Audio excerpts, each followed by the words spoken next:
Another name. Someone who loved the Valkyries enough to do this? I wonder. Perhaps the Queen?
I believe I was saying the Aesir had power, but lacked for strategy.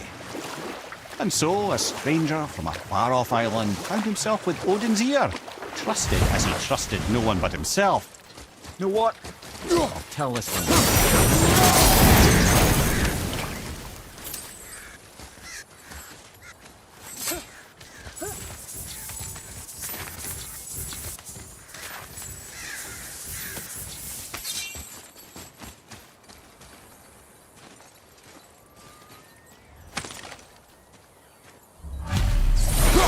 The final bone. Yeah. We might as well return them to the spirit. Maybe he will keep his word. I know she's not coming back, okay? I know. I just... Never mind. I just gotta return the bones.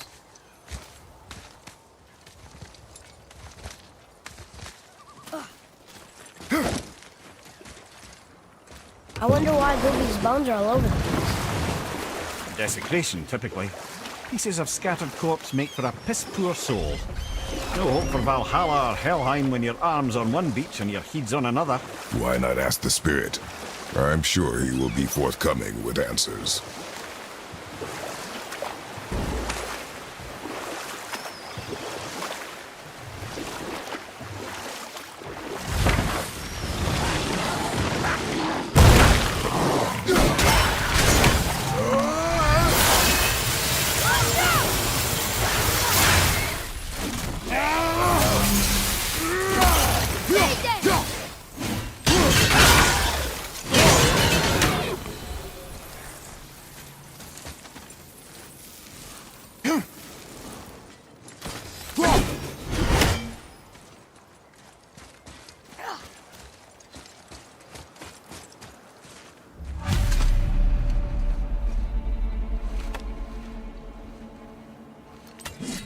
We have collected the rest of your woman's corpse spirit. Show us this magic you have promised. Ah, my sweet Gulvik. Whole again. Rise, dear Gulvik. Awaken, oh powerful Gulvik!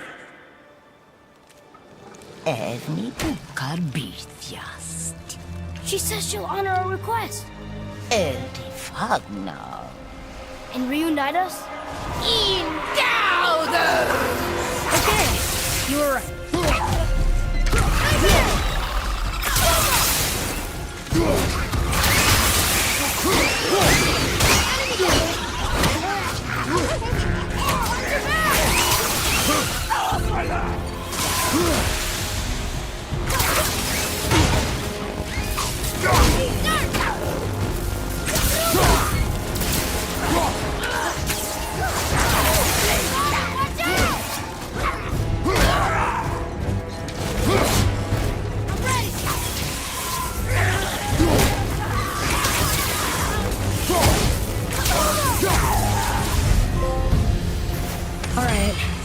Say it.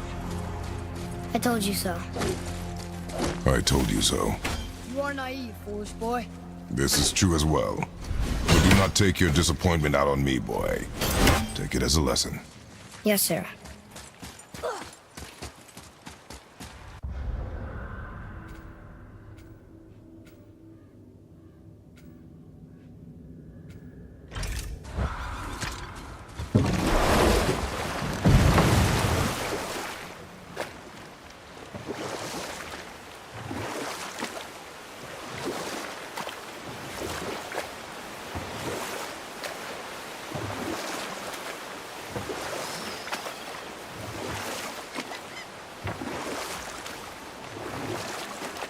Where was I then?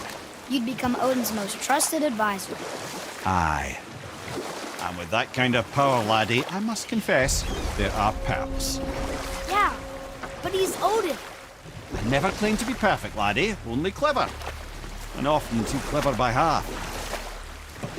So what'd you do to get Odin so mad at you? Well, for a long time my job was to enable Odin, and I was fucking excellent at it. Gradually, as I grew more to care about people and the world, my job became to contain him, to protect him from himself. By serving peace, I served his interests as well, that's the truth. But he saw it as disloyalty. No longer trusting my motives, but not wishing to part with my brain or tongue, he bound me to a tree and adopted a new pastime of casual torture. Well, I'm glad we came along to cut off your head. Aye, lad. Lucky break that was.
Another name. Why the arcane runes? Perhaps we're meant to find something in Muspelheim and Niflheim.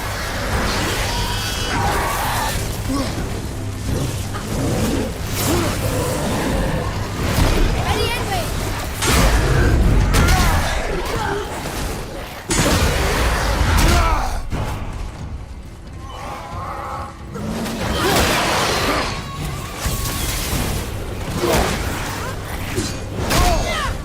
One less dogger to worry.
Mimir, you never told me what happened with the stonemason's son.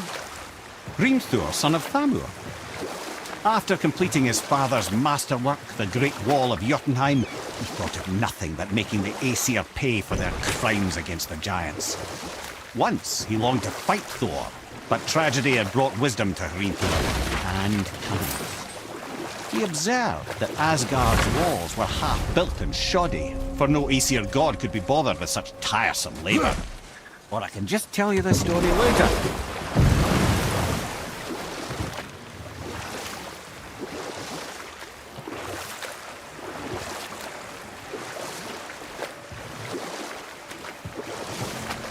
What's that down there?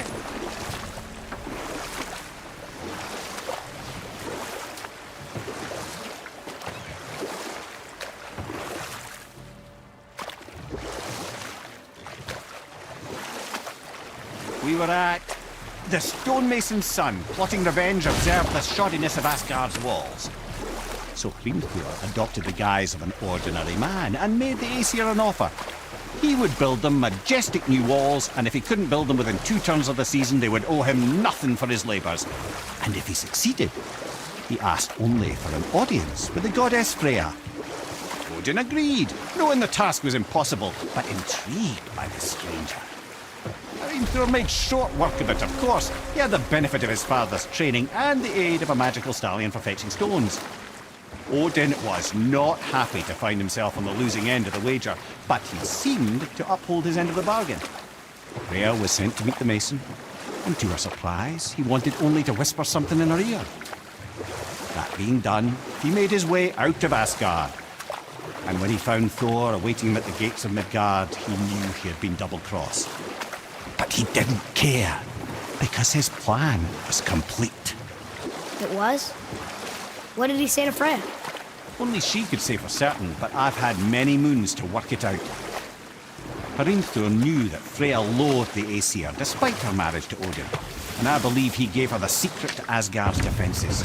Some weakness he may have built in, structural or magical, which I expect will be exploited come Ragnarok when Surtur arrives to burn Asgard to ash. If not sooner.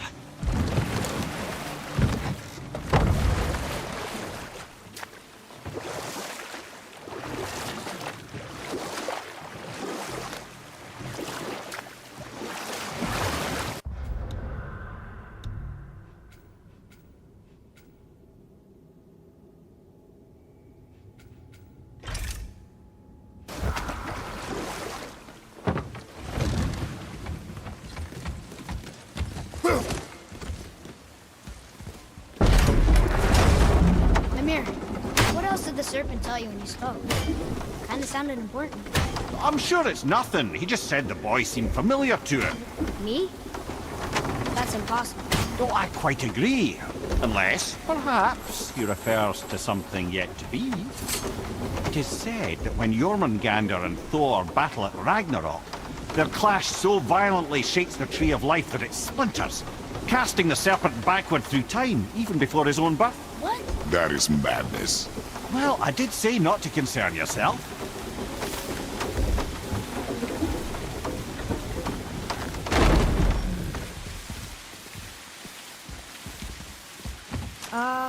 Is it a good idea coming back here? She's probably in there planning your demise, brother. Or bringing Baldur back to life? Like she did you.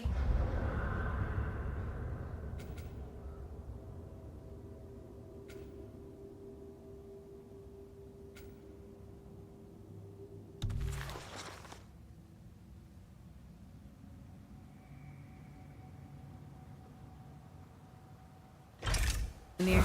Oh, I'm not alive, lad. I'm reanimated, sure, but make no mistake, I'm still quite dead. I'll never be what I once was. She won't want this for her son. Trust me. That's her relief. Not the part about you being dead. You know.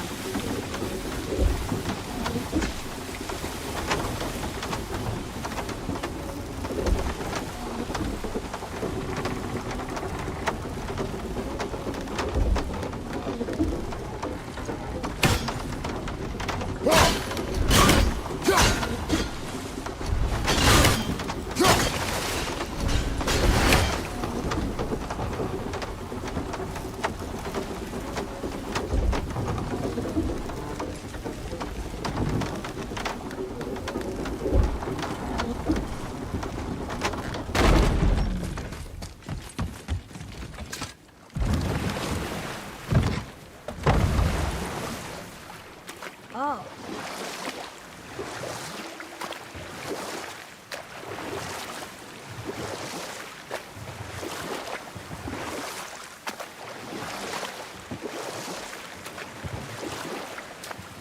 Mimir, what can you tell me about that giant lady with the bow? She was called Skadi, Queen of the Hunt. Her father was Thiotzi, who could take the shape of any wild creature, and taught Skadi how to hunt them all.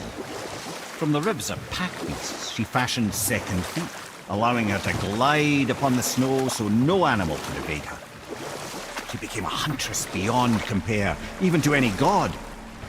Odin himself wanted her for his bride, believing she would bear him strong sons.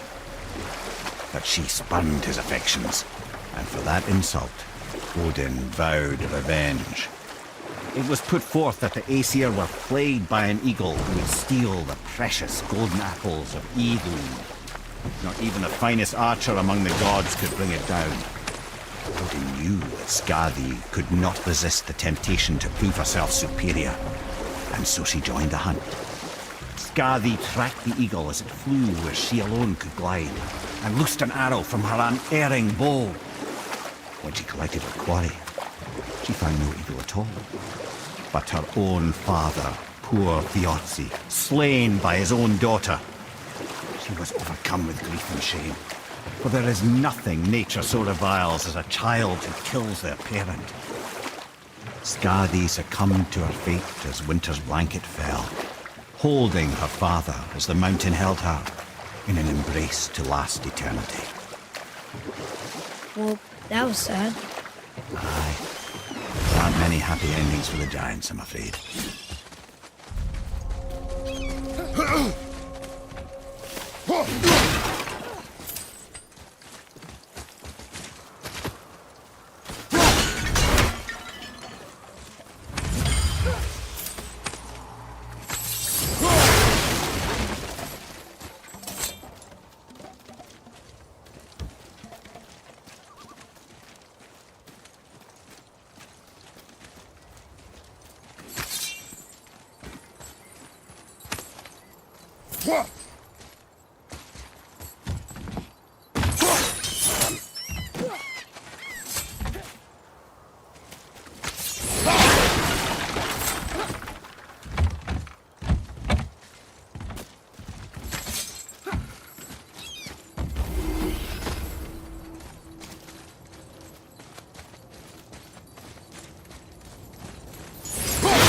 Looky who decided to show.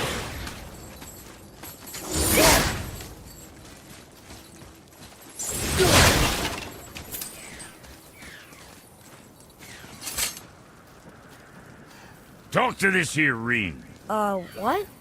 I can't hear thoughts from rings, Brock. It's talking to me! It's Anvari! Ha! Knew it. He says he went to the Velander mines to observe his mistake, but then the Soul Eater attacked, so as he was being ripped apart, he cast a spell that removed his soul and put it in this ring. And then he... What about all his stuff? Huh? Anvari had a workshop here with all sorts of posh doodads and ornatery tools.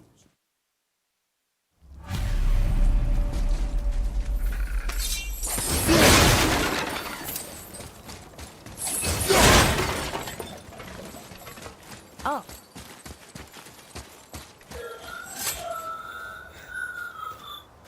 Ivari isn't happy about us taking his stuff. I do not care. I'm not gonna tell him that.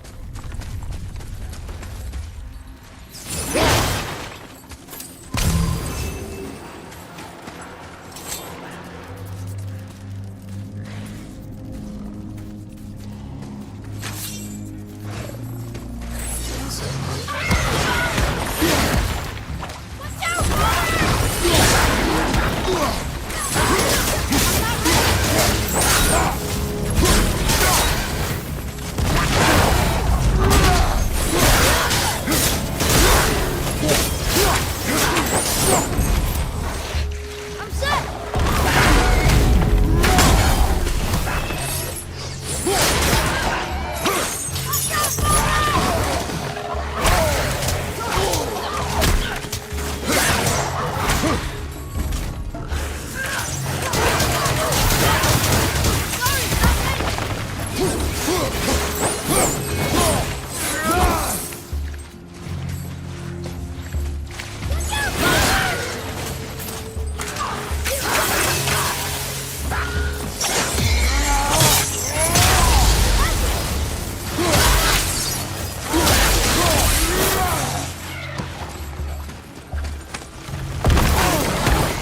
Get away from me!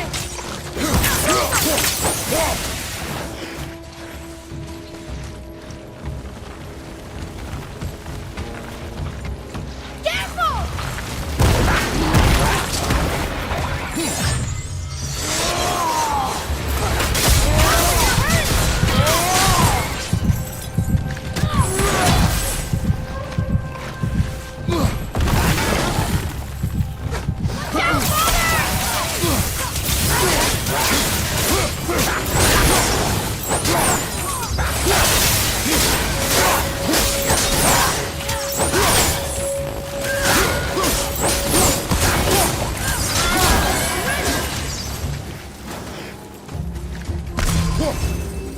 One more to go!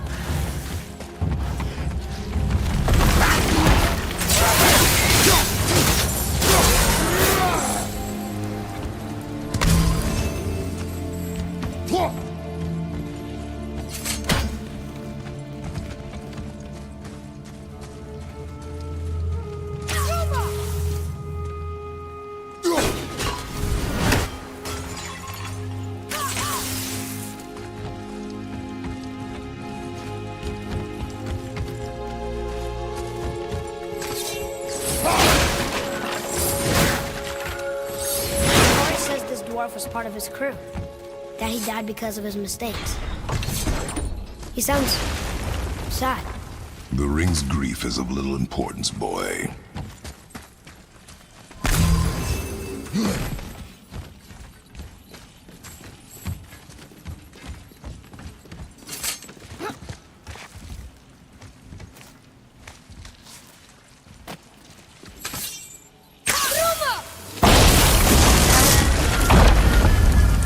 Oh, he did not like that.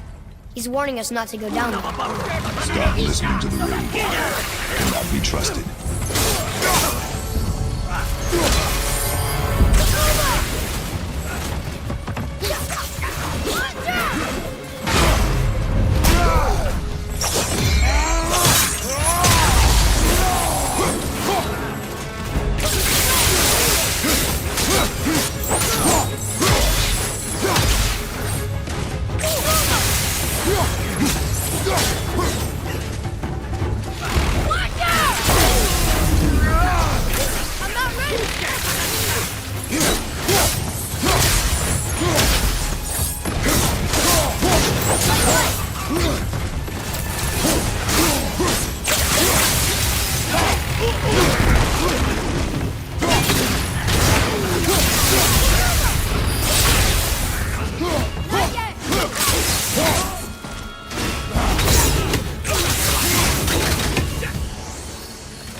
silence that ring boy?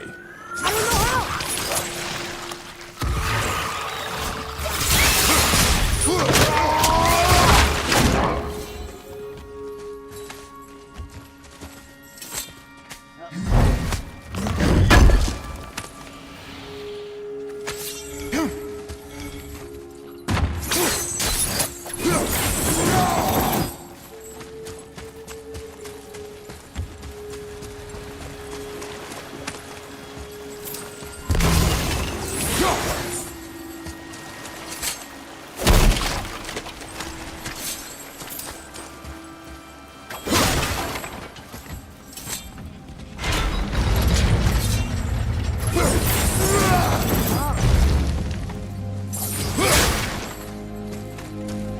Boy, over here. Yes, sir. Treasure map. All right.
A soul eater.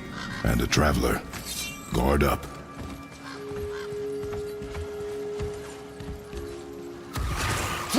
Yeah, here we go.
The apple doesn't fall far. A dead soul. What's a soul eater even do? What do you mean it's your fault? Boy, ignore him. It's sort of tough for me to ignore.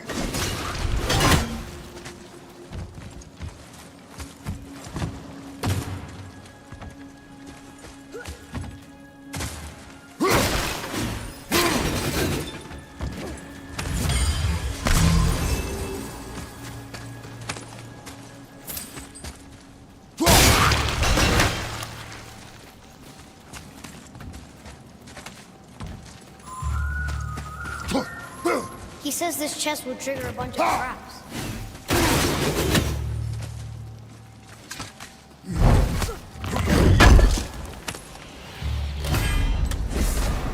I see no traps. Sounded so sure about it.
Says his workshop is up there.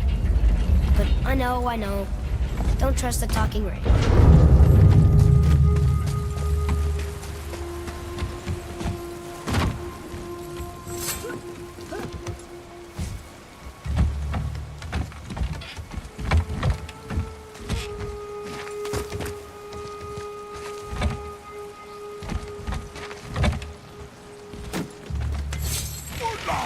Here we go!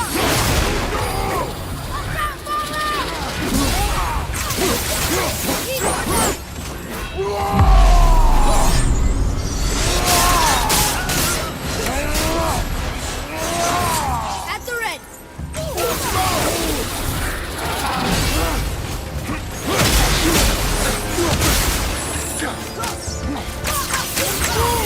Careful!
Father, please, just listen.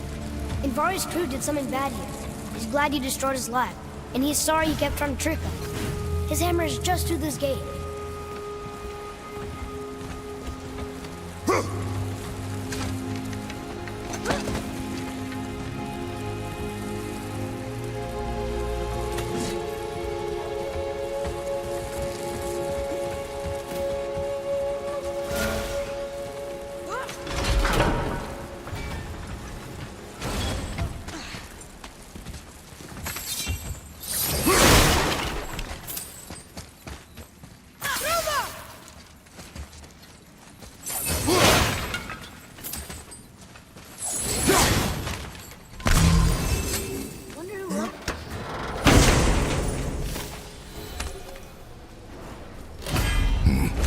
This is a fine hammer. Invari says thank you.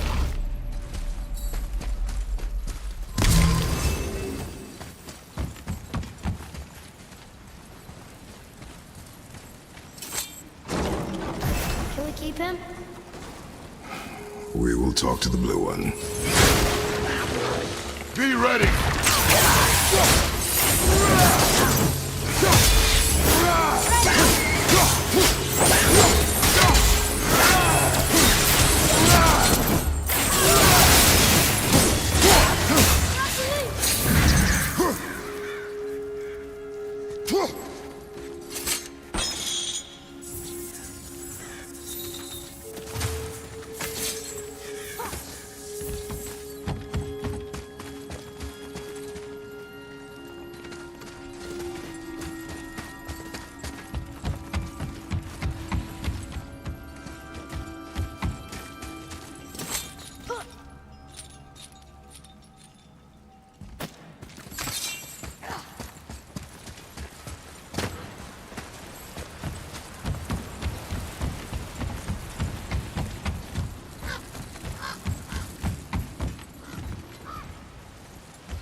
Here, the alchemist's hammer.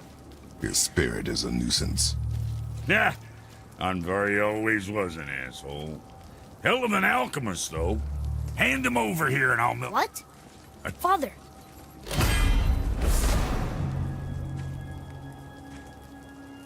Kid's a bit of a softie, huh? Well, he'll grow out of it. My brother and me got a new pro.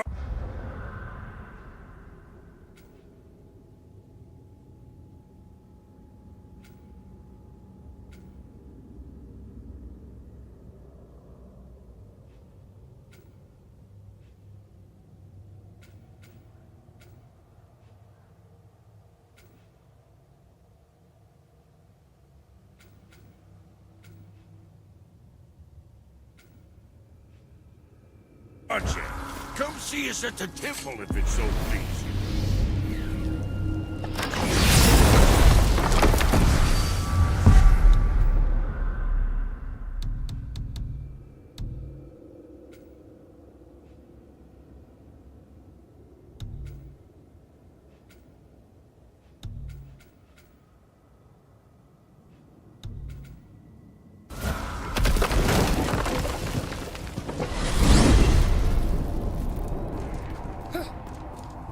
Why is Odin so desperate to find a way into Jotunheim anyway?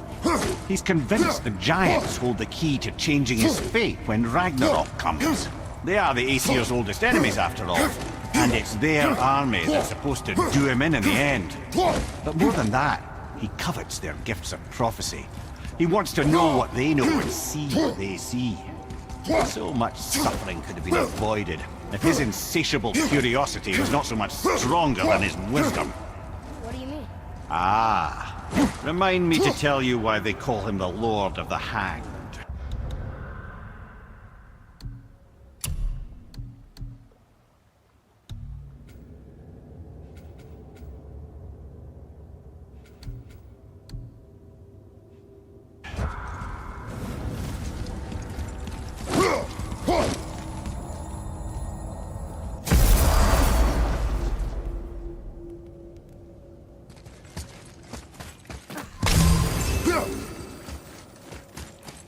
Whoa!